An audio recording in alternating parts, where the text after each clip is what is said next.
มันนี่จะดับชนะไม่ปนใต้ยอดได้บานเตอเลงส่วนมากไหลในซอแต่ส่วนนี้คือทัดในขนมตีกรองแปลกจิตตีกรองในยงของปงรูเนื้อเนื่องจีริธนีประจำซาเทนรถเช็คต่อให้มาอย่าช่องไกลนี้เดี๋ยวซาแต่ยงเคยเก็บพอกปีตีกันไหลในจ้าอันแต้มโดยอย่าบันไดสังคมนี่ยมได้รูปอันนี้ต่อคณีมืออย่าเตอมือเตอดูจีเวียงดดทมมวยให้มีส่วนใบตองมีแกมีบังให้มีสัตว์กระแงนกระเงาตีจ้องนั่งแทนตาเนื้อแข็งแข็งว่ากันไหลนึกแอนจังมันอดไงนี่ยมนมอคณีตัวมือแต่สเปียบในกันไหลนึกอคณีชีพิตได้ยมเตอไปให้เจียกันไหลเมาโดยตัวโบยังถือลังแตรมดอกนี้เคยมันเนื้อยังจงมาแกนเพลกรำได้ชีชดายนโจตของนำใบเตอร์เมโทรได้ชีรถเพลิงกรำได้ให้ในจังหวัดเมโทรนั้นยังแจมมาสตูเตอร์ตำรวจเมโทรมาด้ายมลังชีให้ไหลนี่คือยมจงปีเมโทรหายจังนี่คือรูปเรียงเมโทรบักเก็ตได้รถในแข่งกรำได้หนึ่งเมโทรนั่นคือรถเลื่อนเหมือนแตนไปได้สงัดมีมันเนื้อยังก็ลอยทอดวิดีโอโคลนดาวเตอร์ได้ใช้ยังมีในการแกมแรงเอาจังยังดาวเพื่อสำนักคลาสเตอร์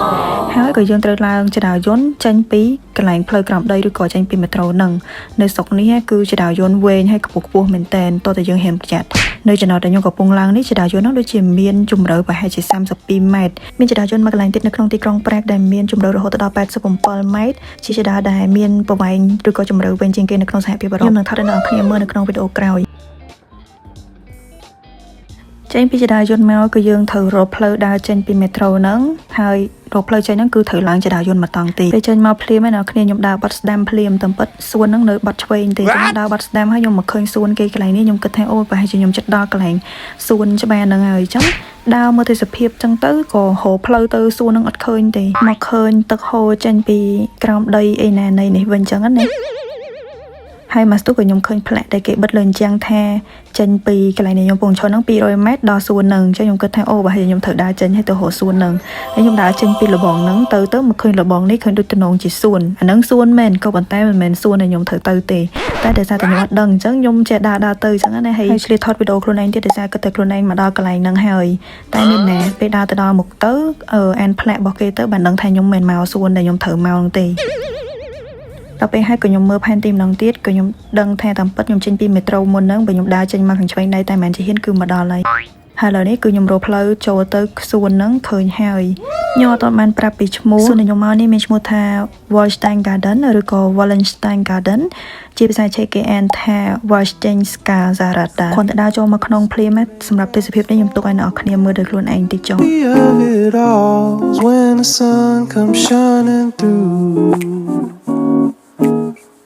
To make those rainbows in my mind. When I think of you sometime, I wanna spend some time with you.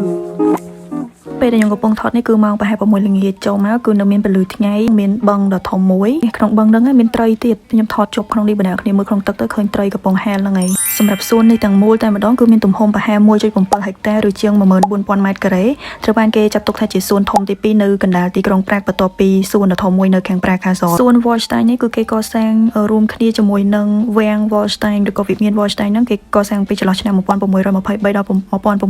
1630ដោយមេបញ្ជាការកងទ័ពអូទ្រីសមួយដែលមានឈ្មោះថា Albrecht von Wallenstein អាចនឹងអានខុសអ្នកគ្នាព្រោះខ្ញុំអត់ចេះភាសាអាល្លឺម៉ង់ទេអញ្ចឹងសម្រាប់អ្នកដែលចេះអាល្លឺម៉ង់សូមកុំប្រកាន់សួននេះគេបែងចែកជាពីរផ្នែកធំៗផ្នែកដែលយើងពងមុនហ្នឹងគឺផ្នែកតូចមានស្រះទឹកហើយមានរូបចម្លាក់របស់លោក Hercules ដែលគាត់កាន់ត្បូងដើម្បីវាយសត្វនេះ Hercules ត្រូវបានគេស្គាល់ថាជាវីរបុរសដ៏ល្បីមួយនៅក្នុងទេវកថាក្រិកដែលថាជាមនុស្សមានកម្លាំងដ៏អស្ចារ្យអញ្ចឹងអ្នកប្រវត្តិសាស្ត្រខ្លះគេជឿថាលោក Wallenstein ហ្នឹងគាត់បង្កើតសួនដ៏ធំដែលស្រូបនឹងមកគឺប្រហែលចង់ឲ្យមនុស្សមើលឃើញដូចខ្លួនគាត់ហ្នឹងជា Hercules ដែលជាមេដឹកនាំដ៏អស្ចារ្យខ្លាំងពូកែម្នាក់យកឈ្នះសត្រូវឬក៏ភាពអាក្រក់ទាំងឡាយដូចជាសត្វនេះអញ្ចឹងដើរមកផុតនឹងតែបន្តិចគឺខ្ញុំបានប្រទះឃើញមនុស្សកំពុងឈររមើល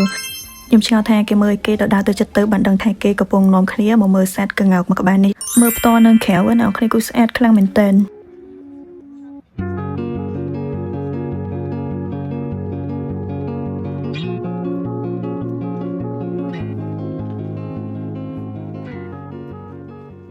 សំខាន់ជើងទូទេហេរៀងស្គរមេក៏ប៉ុន្តែស្លាប់វិញគឺថាធំហើយធ្ងន់ហើយពេលដែលស្លាប់នឹងបាក់ទៅមុខគឺមើលទៅគ្នាខំទប់ខ្លួនអត់ឲ្យដួលទេអ្នកគ្នា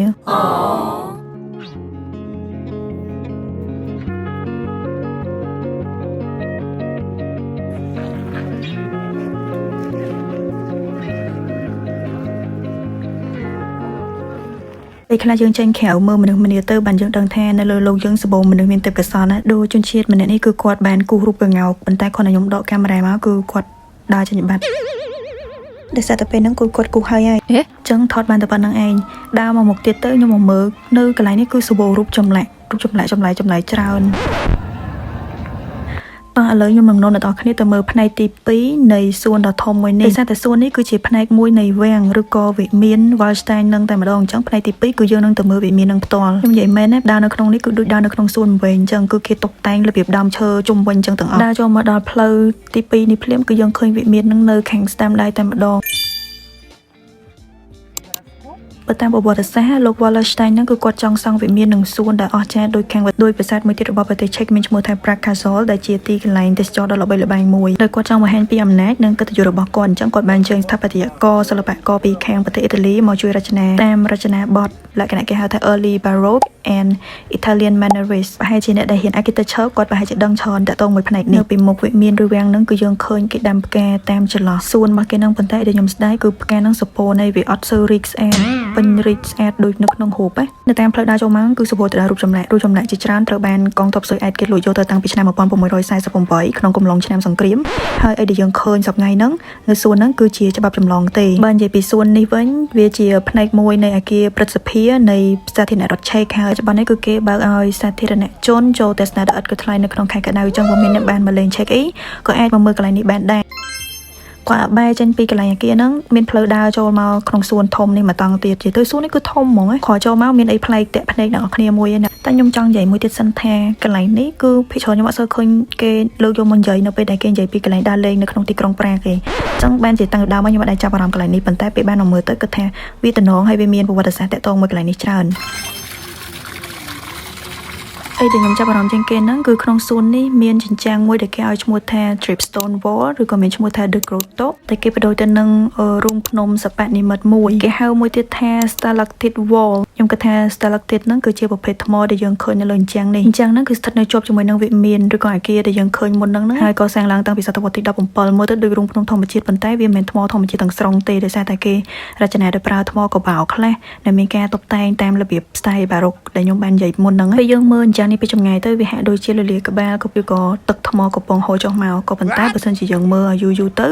យើងអាចនឹងមើលឃើញរូបមុខមនុស្សសត្វពស់កង្កែបបាក់សីឬក៏សត្វចម្លែកផ្សេងគ្នាលាក់ខ្លួននៅក្នុងទម្រង់ថ្មហ្នឹងនៅតាមជញ្ជាំងហ្នឹងគេក៏មានស្លាកណែនាំដែរថាបើសិនជាយើងសម្លឹងមើលយូរទៅយើងអាចនឹងឃើញមុខមនុស្សឬក៏មុខសត្វលាក់ខ្លួនក្នុងចន្លោះថ្មហ្នឹងតាមការលើកឡើងរបស់គេនេះគឺជាការដែលគេរចនាចង់ឲ្យមនុស្សយើងមានអារម្មណ៍ថាជញ្ជាំងនោះដូចមានជីវិតនិងពោពេញទៅដោយអាចកំបាំងព្រោះកាលពីសម័យហ្នឹងមនុស្សជឿថា The Grotto ឬក៏រោងសិប្បនិមិត្តហ្នឹងគឺជានិមិត្តសញ្ញានៃអំណាចនិងពិភពអាចកំបាំងហើយលោក Wallerstein ដែលគាត់បានសាងឡើងកន្លែងហ្នឹងគឺគាត់ចង់បង្ហាញដូចគ្នាថាគាត់នឹងជាមនុស្សមានអំណាចមានទ្រព្យសម្បត្តិដ៏អស្ចារ្យអញ្ចឹងទៅតាមពិតទៅមានមនុស្សជាច្រើនដែលគេសង្ស័យថាខាងក្នុង wall ហ្នឹងក្នុងជញ្ជាំងហ្នឹងអាចនឹងមានផ្លូវសម្ងាត់លាក់ខ្លួនតែជិត500ឆ្នាំមកនេះគឺអត់ដែលមានអ្នកគេរកឃើញផ្លូវសម្ងាត់មួយហ្នឹងទេ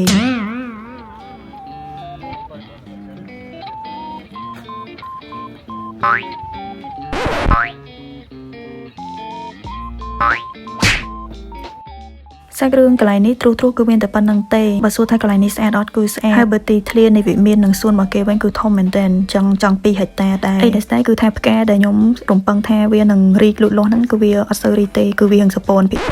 ចឹងមុននឹងបញ្ចប់វីដេអូក៏ចង់សួរទៅអ្នកទាំងអស់គ្នាដែលកំពុងមើលវីដេអូនេះតើអ្នកទាំងអស់គ្នាយល់យ៉ាងម៉េចដែរចំពោះប្រវត្តិទ្រុសដែលខ្ញុំបានរៀបរាប់ពាក់ព័ន្ធជាមួយនឹងសួន Wallstein ឬក៏ Wallstein Garden នេះកុំភ្លេចទៅសេវប្រាប់ខ្ញុំនៅក្នុង comment ហើយបើសិនជាព័ត៌មានខ្លះខ្ញុំលើកឡើងទៅមិនទាន់គ្រប់គ្រាន់ឬក៏មានកង្វះខាតខុសទោសត្រង់ណាក៏ខ្ញុំសូមអភ័យទោសសង្ឃឹមថាអ្នកនរគ្នាអត់ប្រកាន់ដោយសារតែព័ត៌មានអស់នេះគឺខ្ញុំធ្វើការស្រាវជ្រាវដោយខ្លួនឯងពី website ផ្លូវការរបស់ទីកន្លែងដែលខ្ញុំបានទៅ